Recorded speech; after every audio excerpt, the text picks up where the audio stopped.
Hello everybody, how's everyone doing today? I hope everyone had a lovely Friday or is about to enjoy their Friday night, the weekend. Go live your life, enjoy it. I wanted to make another video. I was gonna speak on another topic, but I'll leave that for another day because I came across a post earlier today and it hit a chord. It hit a chord because it's one of the decisions that I had to make from a very young age that I don't regret. As humans, we tend to regret a lot of things, a lot of decisions in our lives, and what I am about to share is not one of them. So the post said, "Going no contact with my biological family, was the hardest and the best decision I ever made for myself." So what does that mean? Well, from a young age, being the firstborn, especially in the Hispanic culture, I was raised to respect my elders, respect the adults in the family, right? Uncles, aunts, grandparents, you name it. However, the little rebel in me never obeyed that rule.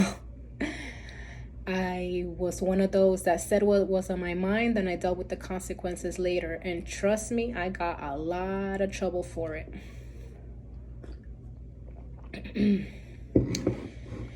Being the firstborn, I witnessed a lot of bad behaviors from my family members.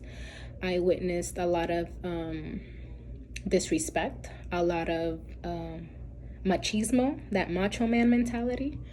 I witnessed women staying silent. I witnessed affairs. I witnessed the player mentality, womenizers. Let's just say around the age of 13 through 15 is when I was more exposed to that type of lifestyle. Being the curious little girl that I was, I always wanted to be around the adults, especially because, again, I was the firstborn and I am the oldest of all my cousins. So even though I had cousins to play with, they were little and there was no interest in me to play with them as much as I wanted to be part of the adult scene. Meaning that I would go out with my uncles, my aunts, but this more so comes with the man side of my family, where they just have no respect for women. They didn't value the family they had, and always were jumping from relationship to relationship, right? You would catch me in bars, in nightclubs, in late at night, midnight, 1 o'clock, 2 o'clock in the morning. What does a 13-year-old, 15-year-old, even though it's common to go out as a teenager, not with family members, especially in an environment that is just, like, even now as an adult, I wouldn't step foot into half of the places that I had to go to. But at the time, I liked it. I enjoyed it. I wanted to be out of the house, anywhere but in the house, because I was living my own toxic environment in the house, right? And so it wasn't until, well, before I get into that, into a little deeper, it wasn't, when I was younger, the family of the men in my family would have this bad habit of smacking my ass. I don't know if all Hispanic families tend to be sexual, and I don't want to make it sound like terrible like that, but now that I think about it, it's bad. It's not good. It's not like they were too touchy with me. Like, I know it's gonna come off wrong, but at the time I didn't see anything wrong with it, right? I didn't necessarily like it, but I didn't see any harm in it because it was just a quick little pa, and that was it, right? But it was just like they would only do it to me because I was the only girl. The next girl in my family, my cousin, she's 5 years younger than me, and so it was just a big difference, right? They treated her more like a girl, like they should have with me, and they treated me more of an adult, even though I was a child. And so, again, in family parties, I don't know about your family parties, but my family parties were always very sexualized, very rated R, where kids shouldn't be witnessing half of the shit that adults would be doing, getting drunk, getting wasted, getting into fights, dancing way too sexual in front of kids. But again, it was the norm in my family, right? And it was easy for me to dance too. Just dance, move my body, shake my booty, you know, it was praised upon. However, it always came with digs. They would always say, "Wow, look at Wanda. She look the way she's dancing. She can be she's gonna be a tebolera when she grows up, meaning she's gonna be one of those go-go girls when she grows up." And like for me, like I never liked that, because it's like, you're here praising me, you're here telling me to dance more, but meanwhile you're pretty much predicting my future because of the way I dance and the way I am allowed to dance. And then and then that was not all. They always would tell me that I'm a bocona, a big mouth, you know, that I talk back a lot, that I'm a malcriada, you know, that I'm a rebel, that I don't listen to my elders. It got to the point where I got tired of it. And I remember very well one day we were at the park and one of my uncles was just being so annoying. Like, I don't remember what he was saying, but we used to have this bad habit. Again, I'm a girl, but I was raised more like a tomboy, more like a boy. So I would always play wrestle with them. And most of the time, it was fun, you know, play wrestling, you know, getting down and dirty. It was fun for me. It was an adventure, right? It was thrill-seeking, to always show my strength. However, one time it got too far. And I kept saying, stop, let me go. And they were just, he was just laughing and everybody else was just laughing. And then I didn't know what else to do. And I bit him to the point that I made him bleed. I left teeth marks there. And we went a while without talking, because he wanted me to apologize. Like, he called me names to no end. And the unfortunate part of it was that my dad had this habit of always defending his family, always defending his siblings. No matter what I say, no matter what I did, it was always my fault, right? And so it started building up little by little. Now, and that was around the age of, let's say, 8 to 12 years old. Now, 13 to 15 years old. That's where I became with another uncle of mine, more exposed to the night scene. Again, it was fun for me because I just wanted to be out. I didn't want to be home. It was fun. However, it was always a different girl every time. And if he did last with one of his girls, it was always drama. It was always fighting. It was always demeaning. Again, I used to live for my uncles, especially the male figures in my life, because I thought they loved me and I loved them, and I didn't know anything. You know, my uncles were in lesser words, were filling up that paternal love that I was not getting from my actual father at the time, because he was also living his own life.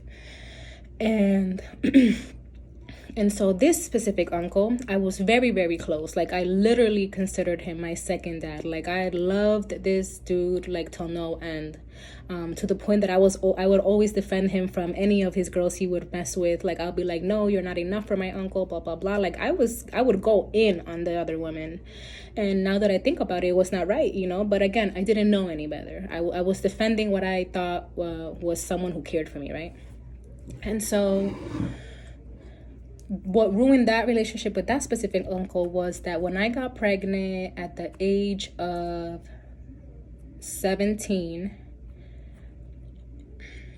everyone, and not just this uncle, everyone literally bombarded my mother, blaming my mother that the reason why I got pregnant was because she gave me too much freedom, and because I was out there, and because she let me have a boyfriend too young, and so on and so forth, right? To not keep mumbling. And after I had my child, it was maybe not even a year in, I was hanging out with him, and he said, "Why didn't you get an abortion?"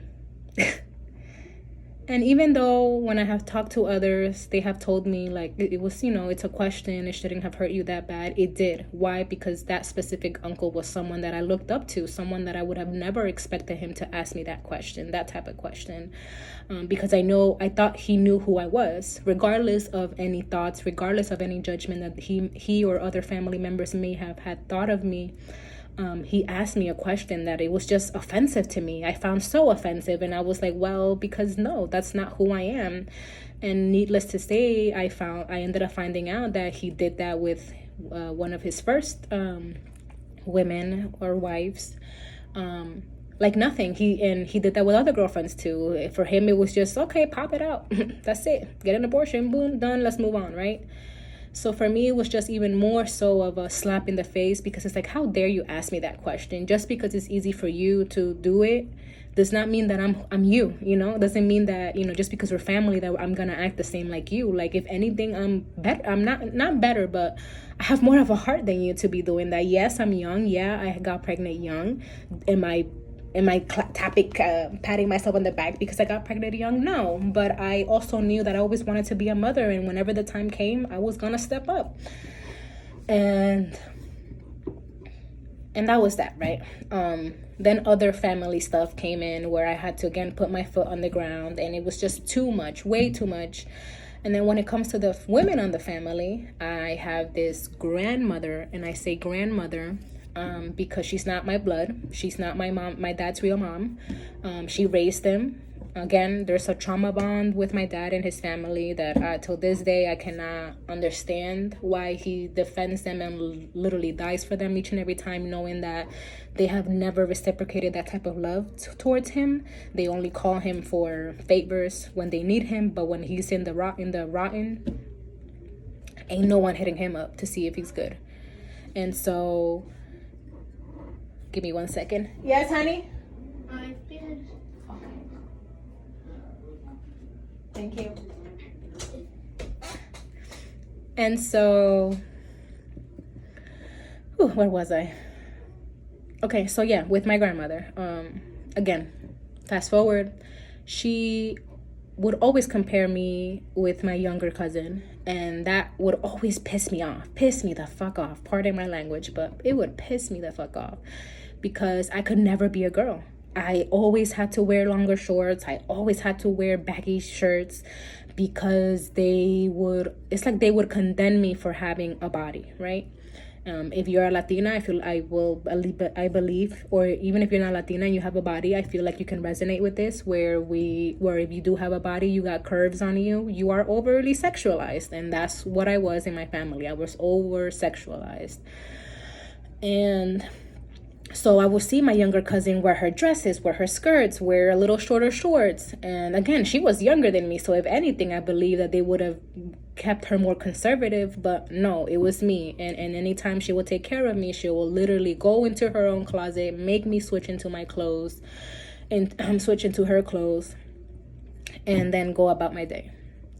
And then when it came to another aunt of mine, again, I considered her a very close aunt.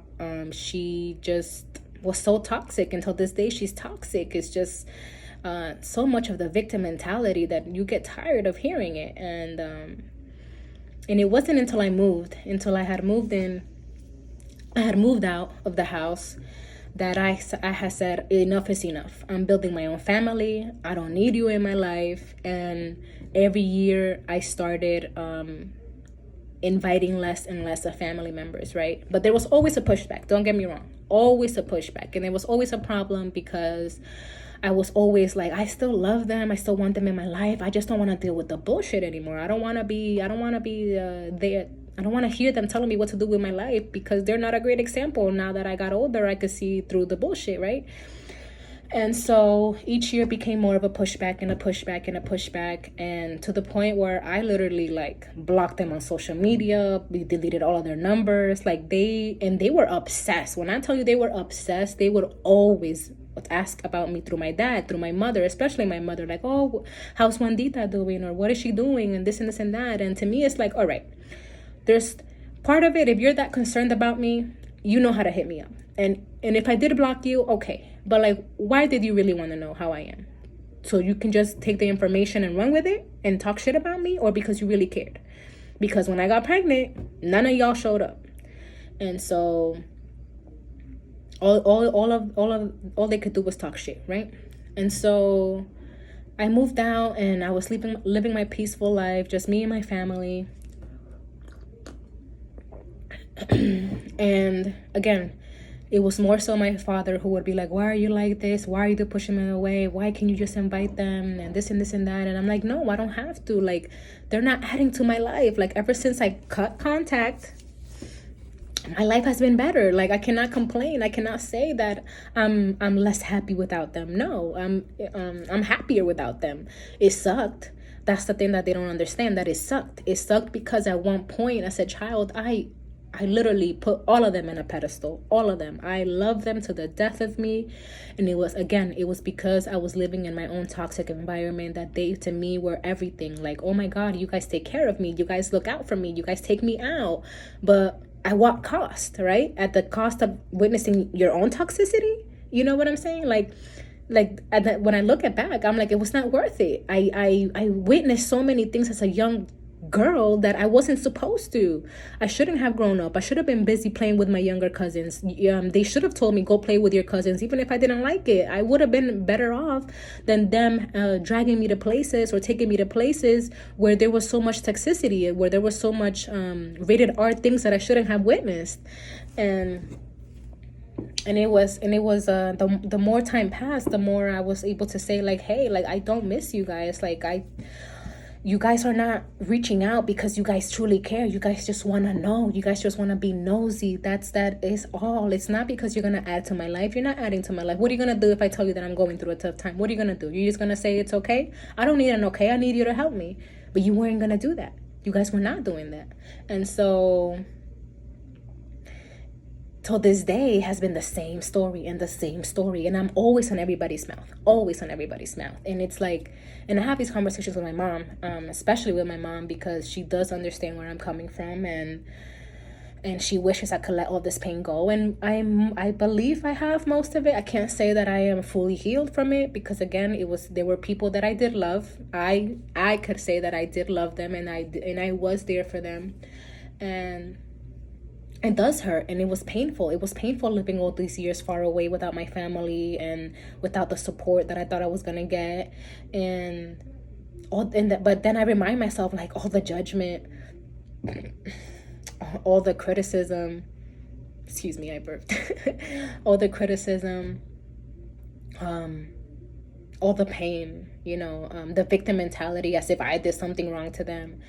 It made me feel guilty. It made me feel like, oh, maybe I'm being too hard. Maybe I should let them back in my life. But every time I would attend an event, it was like a confirmation. Like, girl, what you doing here? You know, they haven't changed. So what are you doing? And it wasn't until most recently an aunt. Again, she's not blood related. She used to be the original of one of my uncles that she had kids with. But I do call her aunt. Well, I did call her aunt because after a recent judgment right in front of my face, it just left me like, wow. Like, she, in little words, she pretty much said, I told my kids, look at what happened to Wanda. You don't want to end up like her. And this was said right in front of my face. And I was like, I could have responded. I could have gone 0 to 100. If there's one thing my family knows, is that I can go 0 to 100 real quick. I am zen and everything, but I will check someone if I need to. But again, talking to my mom, it was like I was listening to her without listening to her. Something came over me where I just listened. I literally just listened, and I remembered, like, this woman has lived through a lot. She has a lot of traumas. She doesn't know what she's talking about. Is it excusable that she said that? No. But I can see why she said it to her own kids. But it came from she was worded wrong, because if she meant, she was afraid that they would make a mistake. She didn't have to use it in those exact words or even mention me at all. But she did, right? And it was hurtful because I'm like, woman to woman, knowing her story, knowing her struggles, I'm like, damn, woman to woman, you disrespected me. You really think that I'm in a shithole place right now because of my situation? And I'm like, how dare you? How fucking dare you disrespect me like that? If I had somewhat of a respect for you, that shit's out the window, honey. And it sucks because my mom, being the person she is, she likes to give people her way, right? She'll be like, está loca, like she's crazy, or don't listen to her, or like, you know, like it's not worth it, right? And I'm like, damn, mom, like why you have to be like that? Like why you gotta be so understanding? Like why you gotta let them pass? Like if people don't check these people, they're gonna keep doing the same shit. But whatever, that had gone away. She left, whatever, a new day came. And then recently I find out that she's going through her own shit. So I'm not gonna spill her tea out because that's not who I am, but she's going through her own shit. And I'm like, wow, look at what that judgment, look at what that criticism of yours that you did of me, how it backfired on your ass. And I'm not gonna lie, I laughed because now I can laugh about it. And I'm not laughing at her. I don't wish her ill will. I don't wish her anything bad. Like, again, I know where she's coming from. How do you expect someone who's not in their healing process to recognize what they're saying or doing, right? But I laughed because I was like, wow, like sometimes it's better to not say anything and let the cards unfold, right? It's better, but it hurts. My point is that it hurts. It hurts because these are people that I grew up with, people that have seen me from the moment I came to this earth, this planet. People who have so-called said they love me and they care about me, yet you are literally talking shit in front of my face. But then I remembered, I'm like, by me hearing what she's going through, I'm like, thank you, God. Thank you, universe. Because it's a reminder that, you don't always have to go 0 to 100. You don't always have to put somebody in their place. The universe, God, will literally lay out the cards right in front of you and show you that in you staying quiet, everything else will appear right in front of you. And again, and then and it sucks to say this, but in both sides of my family, I literally cut connection. I'm not as close as I used to. Yeah, I see them from time to time, but it's a quick hi and bye, and that's if I want to. I don't need to. However, I always prefer to be the bigger person, even though sometimes I'll be fighting my way to bite my tongue sometimes, because that's just not who I am. Anyone who knows me, especially my family, knows that I don't shut the fuck up, especially when I got something to say. And so what I'm trying to say at the end of the day is that the hardest thing to do is cut contact with your biological family, because they are the ones that you saw growing up with. They're the ones who saw you grow up, saw you become into the man or woman that you are today. And it sucks that you can't count on them. It's sad. It's really sad, and it hurts me. Sometimes I'm like, damn, what I thought was a great family when I was younger, it ended up being bullshit, And when I just look at the lives of my family members, I'm like, wow, like, I don't regret not talking to you anymore. I wish you well, but I do not regret it, because I can, honest to God, say that I can look back and look at my life now, and I don't miss any of them, for the same reason that they never wished me well wholeheartedly. It always came with envy. Always, always, always, always. And I say this because you will have nights where you cry. You will have nights where you will feel so alone that you feel like breaking apart. And you will, especially if you have that much love for your family, you will. You will realize that you will doubt yourself sometimes, doubt that, like, am I doing the right thing? Am I being too hard? Am I being too petty, too prideful? But all you gotta do is remember, honey, remember that if you can look right now, to your right, to your left, and there's not one family member there rooting for you, you did the right thing. You did the right thing for yourself. You did the right thing for your own family, if you have one. But most of all, you did the right thing for yourself. because the Hispanic culture, in my own opinion, tends to be very resentful, tends to be very judgmental, very critical, very harsh on any family member who dares disrespect them or who dares disagree with anything they say, because they have this righteous mentality that you cannot tell them otherwise. And so you need to remember that sometimes the hardest decisions are the best ones that you will take for your life, for yourself. And I leave you with that. I leave you with some courage to stand up to your family, to tell them enough is enough, to tell them that you're no longer a little child that they can step over, that you're an adult, that you have a voice of your own, and that if they don't like it, the door is right there. Thank you for watching. Stay smiling, my warriors. Remember, you're worth it. Every single ounce of worthiness, that's what you are. One love.